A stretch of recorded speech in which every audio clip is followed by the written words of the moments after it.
Hey y'all, welcome to Musical Miles Podcast, where live music and great stories take center stage. Today's episode is brought to you by our friends at TETON Guitars. Whether you're picking tunes around a campfire or taking the stage at your favorite honky tonk, TETON Guitars delivers rich, soulful sound built for the journey. Learn more at tetonguitars.com. Now let's dive into some music and memories. Hey everybody, welcome out. This is Session 3 of today here at Cattail Bakery for the Red Lodge Songwriter Festival. I'm your host, Byron Duffin with Musical Miles Podcast. I'm here with this lovely lady, Miss Robynn Shayne from Austin, Texas. Thanks for having me. Appreciate it. Well, thanks for joining me. You know, when Mike asked, when he extended the invitation to me to host this little segment, I was thrilled, but I thought, will he find anyone willing to sit down with me? Here I am. Here you am. You know, well, thank goodness they found somebody. So, but I'm flattered, thank you. Well, I'm flattered that you would join us. What a cool event! What a cool, Red Lodge is such a beautiful town. It's a little wet out there. It happened while we were in here doing some interviews. But what a beautiful town and what a cool event! It's lovely, and I live in Texas. I'm from Austin, so this is super refreshing to not sweat. Yeah. I mean, actually, it's kind of warm in here from all the body heat, but I will take it over This is a little, reminds me a little bit of New Braunfels in October. A little bit. Little sticky. But we love Austin and New Braunfels, and we spend a little time down there doing the podcast. So, but thanks for coming to Montana. Yeah. And so tell us a little bit about yourself, because I know you're from Austin, but are you from Austin originally now? I am not. Okay. I married a unicorn. My husband is born and raised in Austin, which is super rare. There's not many of those left. I grew up in the DFW, Fort Worth, Northwest, small town, population 800 people. Town what? Little town called Chico, Texas. Oh yeah, I know where Chico. Anybody know where that's at? All right, 3 people? Awesome. That sounds about right. Yeah. There was nothing there but rock crushers and methamphetamines. I mean, I'm not kidding. That's why I'm not there anymore. Okay. Well, cool. So that you ended up in Austin for the music scene?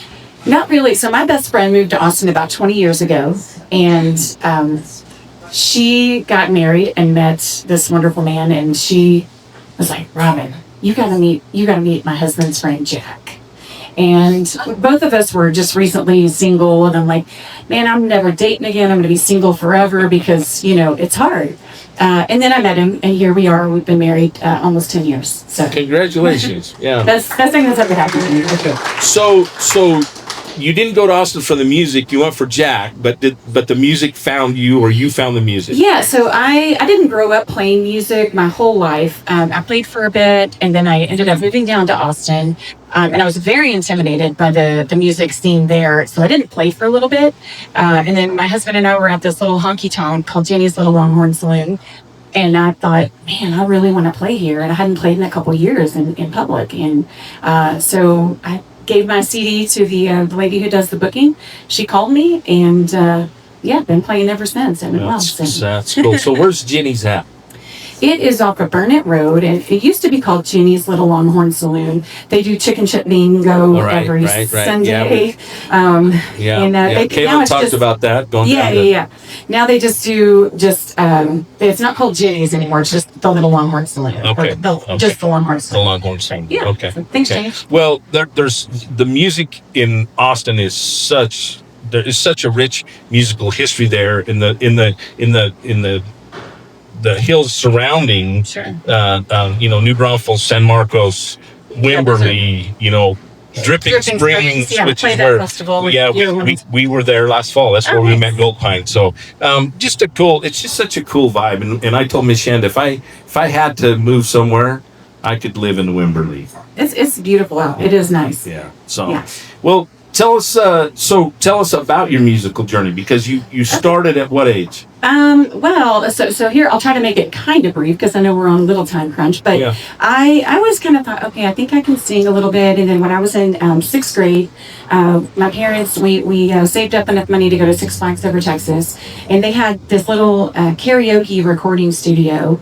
And my brother wanted to play darts and, with the balloons and stuff. And I was like, well, can I go sing karaoke? And my parents were like, oh, God. So I did. And I sang Black Velvet by Alana Miles. Don't ask me to play that on the guitar. But so I sang that, and then after you sing, they play it over the loudspeaker. And after they did, they play it. My mom was like, "Well, when are they going to play your version?" And I know that's me. And she's like, "No. I know this song, but like, when are they going to play the one you're singing?" I was like, "Mama, that's me." She was like, "Oh my God, here's $20. Go back and go sing another one." So that's really the first time. And then fast forward to high school. I was in this theater arts class, and for a grade, you had to perform in the school talent show. And that year, I got brave, and I was like, I'm going to sing Whitney Houston's version of "I Will Always Love You." It was very popular that year. Won't tell you what year that was, but I decided I was going to sing that, and I didn't play an instrument at the time. And the lady that came in to play piano for me got sick the night of the show, so they had someone come in. Well, she was playing the Dolly Parton version, and I was trying to sing the Whitney Houston version, and I embarrassed myself in front of my entire high school. And I'm still alive. I survived it somehow.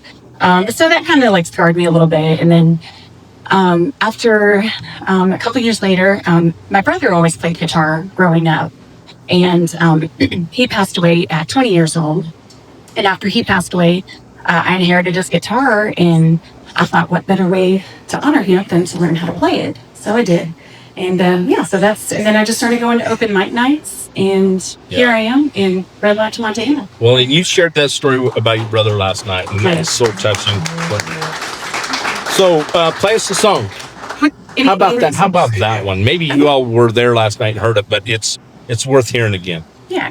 So after my brother passed, I wanted to write a song that painted a picture. I didn't want something super sad and sappy. I just wanted something that really painted a picture of who he was.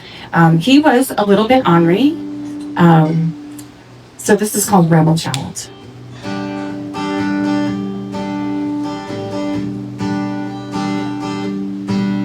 Well, the day he was born, he stole my mama's heart. Something about him set him apart. He was an ornery child. From the day he could walk, she had to keep an eye out around the clock, and he would give her that little grin. She knew even way back then he was a rebel child. He was a rebel child. He looked like James Dean, prettiest eyes that you ever seen. He'd knock the girls to their knees with just one smile. They say the good die young. He was a hell of a son. Too bad we had to say goodbye to that rebel child. When he turned 14, he got a new guitar. He wasn't old enough yet to drive a car, but he would sneak our dads out of the drive, and he would have it back before the sun would rise. He'd roll himself a joint. He figured, what the hell's the point in not living life?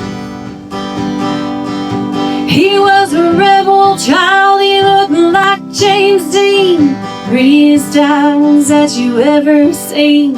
He knocked the girls to their knees with just one smile. They say the good die young. He was a hell of a son. Too bad we had to say goodbye to that rebel child.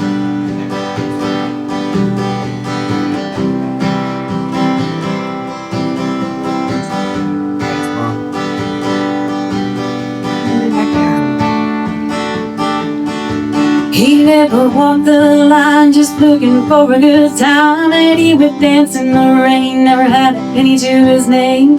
He'd give you the shirt off his back, and if you messed with me, he'd put you back on track. He liked to drink ice cold beer. He didn't have an ounce of fear. He just lived his life. He lived as if there were no tomorrow. I guess he knew there wasn't time to borrow. He was a rebel child. He looked like James Dean, prettiest eyes that you ever seen. He knocked the girls to to their knees with just one smile. They say the good die young, he was a hell of a son. Too bad we had to say goodbye to that rebel child. Rebel child, we had to say goodbye.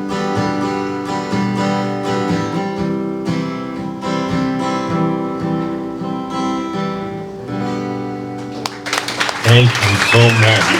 What a great song. What a great story. So way to honor your brother. Thank you. So let's talk about the songwriting process. And because we are here at a songwriter festival and it's about the song, right? So if you collaborate, I ask this question of everyone. So did you write that one on your own? I did write that one on my own. Okay. Yeah. One of the few. I do like to collaborate. You do like to collaborate. Two heads are better than 1, 2, 3, 4, however many you have. But sure. I did write that one down. So do you have a group that you... Now, I think I heard you mention that. You had a songwriter group that you belonged to, correct? Yeah, I did. Each week they would send you a word, and with that word you had to write a song. So were you in the same group with Jade Marie Potts? I was, yes. Uh-huh. Yeah, we got to interview Jade Marie. Yeah, she told me this. Okay. We got to interview her at Green Hall. Okay, nice. Yeah. So that was cool. So I've written one with her too. Yeah, she's a great artist, great songwriter. Yeah. So tell them a little bit about that. So how's that work? Well, I mean, so you get that where people just, you get the words sent to you. But other than, I mean, really, sometimes I just hear a phrase or hear people talking or see their life, or maybe it's my life, and I just think, well, there should be a song about that. Sure. I never really know where it comes from necessarily. It just happens. Is that? Well, the songwriters group deal's interesting because the one Jade Marie was in, you were in with her. If you didn't turn in a song, you got the boot. Pretty much, yeah. So it was because you only have about 10 or 12 songwriters in the group. Is that at a it's time? very small. Very small, and then yeah. But so you have to take it serious because it's and it really is. It's like good. It pushes you to really step out of your comfort zone because it's easy to get stagnant and lazy and do other things and not focus on that sometimes. I know Bree Bagwell was in also was in a songwriter group like that, similar too. Yeah, it's definitely good for you for sure. Yeah. So, but do you have regularly scheduled writes with other songwriters? Yes, that's the only way to really keep you on track. Sure. I haven't in a long time. So also in my day job, I'm also a flight attendant. Right, I was just going to ask you that. So I do travel a lot. Trying to coordinate playing shows and and also doing the rights with other people can be a little bit tricky. So you flying every week? Yeah, I do. Usually I've been there long enough now that I pretty much fly during the week and have weekends off for the most part. Which airline? I'm with American. Yeah. Okay. So that's also been a good little journey for me. So I had sometimes I'll take my guitar with me on trips if I need to practice and such. And it's been a hot minute since this happened, but someone asked me to play. We were stuck out in Vail, Colorado, and there was a snowstorm, and they saw my guitar and they're like, "You should play for us," and I did. And the kid took a video of it, and a couple days later, a friend of mine texted me. He's like, "Hey, Robynn, I just saw you on the Today Show." I go, "Hey, I think you're texting the wrong Robynn." He goes, "No, did you play your guitar on the airplane?" I was like, "I did." He goes, "Well, they just played that video on the Today Show." So it went viral. That's crazy. Yeah, had a captive audience. But did the Today Show call you? They did not call me. What the hell? The Ellen Show did. That's a whole other story. But yeah, they did. It brought a lot of opportunity. The biggest opportunity it brought me. So American Airlines, they work with.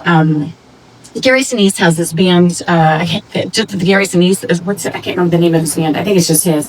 He plays bass, and they do this salute to the troops. Okay. So I did get to work one of those flights. I got to work it, and I didn't tell the troops, that I played, and I did get to perform on Fremont Street. I got to open for Gary Sinise. Cool. There, so it's definitely a very business. That's nice. Yeah. But the way that came about, I was actually doing my exit row briefing, and this guy, he goes, "Oh my God, you're Robynn."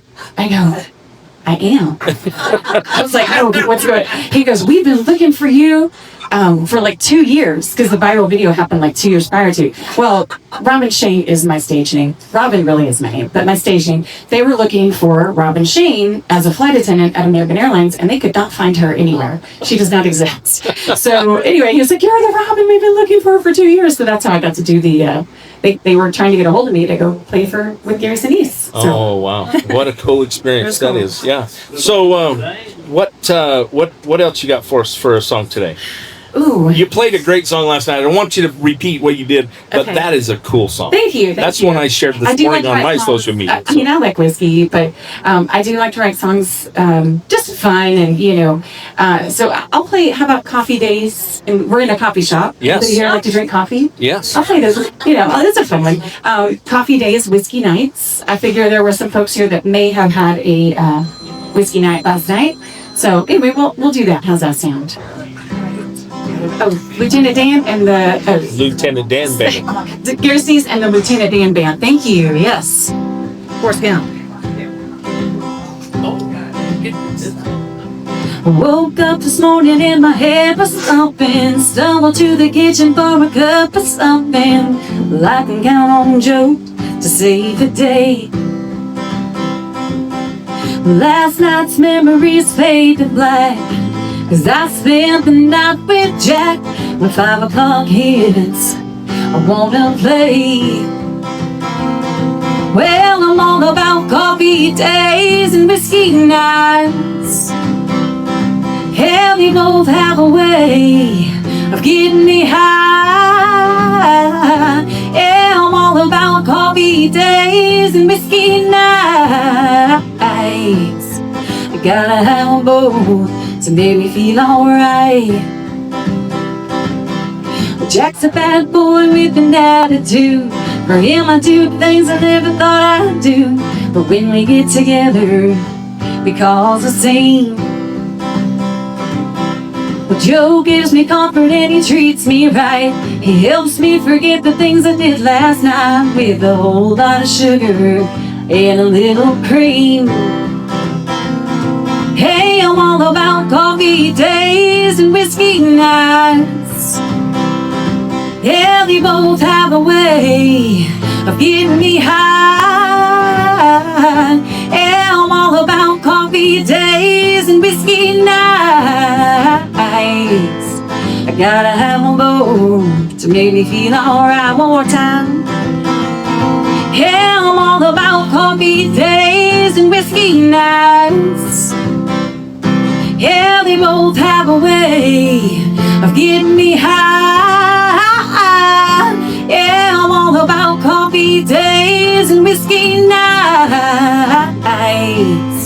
I gotta have them both to make me feel alright. Yeah, I gotta have them both to make me feel alright. Oh! Love it. Love it. You know how much truth there is to that. What's that? I said there's a lot of truth to that song. There is. Yeah. And so that song is actually about Jack Daniels, not my husband Jack, but also my husband Jack. So. Yeah. Yeah.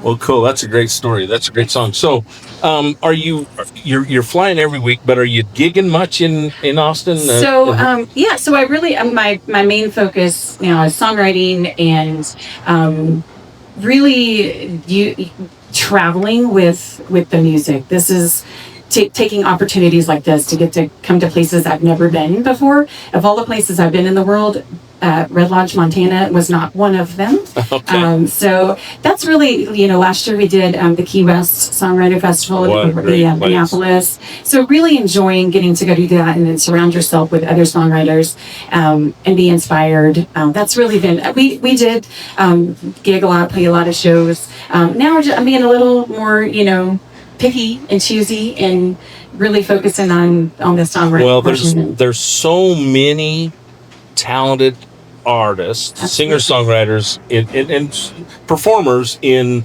your area, in your backyard, that it's hard to compete. It's tough. We did it. We did it for a long time. I really just I have certain places that I played and I like playing. Sure. You played the Redbird.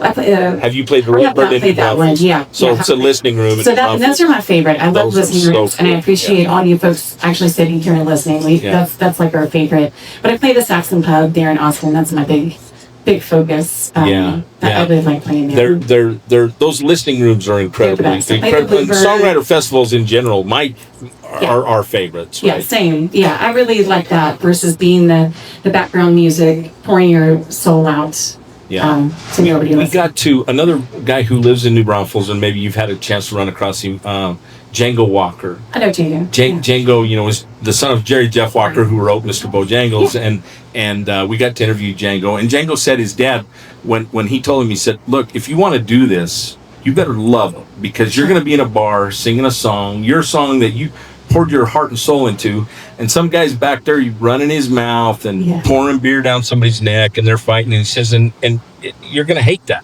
part of it. Yes. But you have to love this business. I was going to say, I definitely did that for many years. And now I'm just like, you know what? What do I want to do? And so I'm really just doing what I want to do, like as far as with the music, and using it to travel and get to go new places and be inspired by the surroundings and the people I'm with. Is really what I'm enjoying. Well, and thankful to Mike Booth and to the songwriter festivals that he puts on. This one here in Red Lodge in Livingston coming up later in the year is. And that's where we got to go. Had our first real experience at a songwriter festival. We got to experience Lyle Lovett and Rob Earl Keen on a stage in a songwriter type round. I don't know if you've seen them do their show, but it's pretty entertaining as well. Do you do Steamboat, the music festival? We have not been to Steamboat. Okay. I know that's a tough one to get into, and for us as a young budding new podcast, it's some of those are a little tougher to get into. But we do the Braun Brothers reunion. Yeah.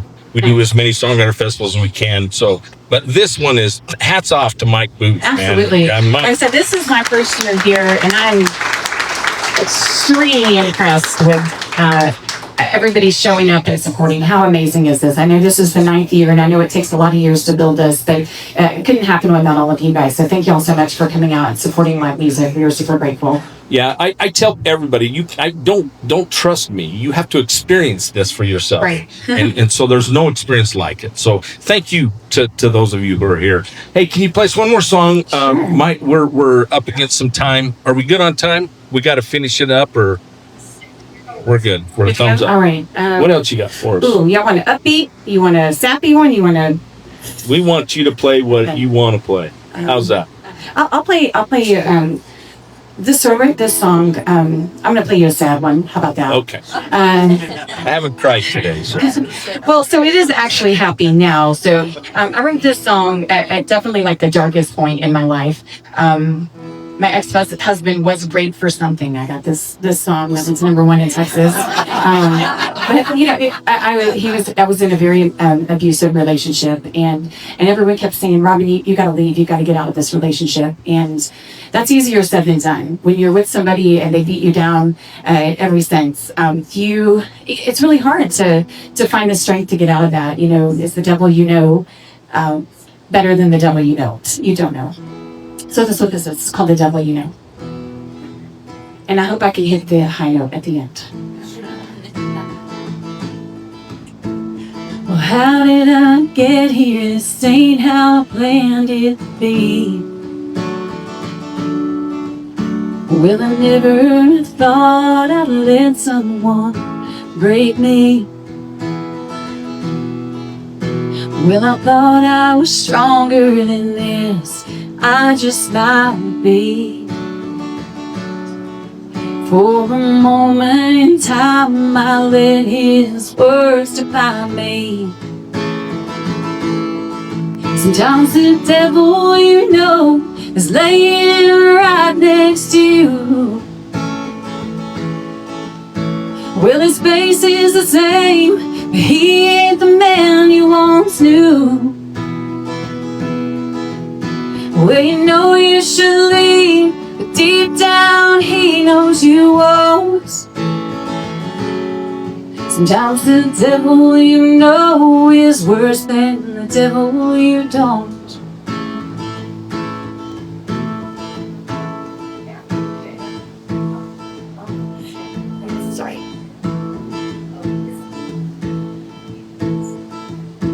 Well, my friends always tell me this ain't where I'm supposed to be, that I should cut my losses and break free. But they don't know how scared I am to be alone, when being with him is all I've ever known. Sometimes the devil, you know, is laying right next to you. Well, his face is the same, but he ain't the man you once knew. Well, you know you should leave. Deep down, he knows you won't. Sometimes the devil you know is worse than the devil you don't. Sometimes the devil you know is laying right next to you. Well, his face is the same, but he ain't the man you once knew. Well, you know you should leave, but deep down he knows you won't. Sometimes the devil you know is worse than the devil you don't. Sometimes the devil you know is worse than the devil you don't. Sometimes the devil you know is worse than the devil you don't. Oh, thank you so much. Sorry about that. Oh, no, that's great. I try not to think when I sing, but So let me ask you this. You said this was #1 in Texas, right? yeah. Mm-hmm. With you as the artist, or? Correct. Yep. Yes. Congratulations. Thank you. Yeah, that's so cool. Thank you. I mean, the thing that I was most shocked about when we released that song, the amount of men who reached out to me. Yeah. That really threw me off. In my head, it's only women are abused, and so then it really was mind blowing to me that men related to that song. Yeah, I don't think most of us don't understand that. But that being said, you better say that. Shayne is looking right at she's you. going, man. She calls me devil all the time. No. Everybody's got to be something. She is the sweetest thing ever. Why she's put up with me for 43 years is beyond me. Good for you. But, that's amazing. But listen, thank you so much. Where can they find your music? RobynShayne.com. I have a very unique spelling. ROBY, 2 N's. Shayne with a Y. SHAYNE. But if you do Apple Music, Spotify, Pandora, whatever your favorite is, it pops up. Yeah. It all pops up, and it's great music. And I listened to it the last couple of days. Please go follow me on all the socials as well. Yeah. We do have some t-shirts, like t-shirts, sweatshirts, if anybody. Yeah, there's merch here. Once again, remember everybody, if you get a chance, buy some merch while we're here. Give her a follow. Give us a follow, please. You guys are you lived it today, right? You got to see this today, but there's lots of interviews taking place the rest of the weekend that you won't get to see because they're kind of behind the scenes. And in order to see those or listen to them, follow us. Miss Shanda has some stickers with QR codes on them. Please give us a follow. Hand to Mike Booth once again. Thank you, Mike Booth. Thank you so much. All right. Hey, for Musical Miles Podcast, I'm your host, Byron Duffin. We'll be back here tomorrow with some of the big hit makers. So, Tony Arata, Win Varble, and Kim Ritchie tomorrow, right here. Thank you. Thank you. Thanks, Byron.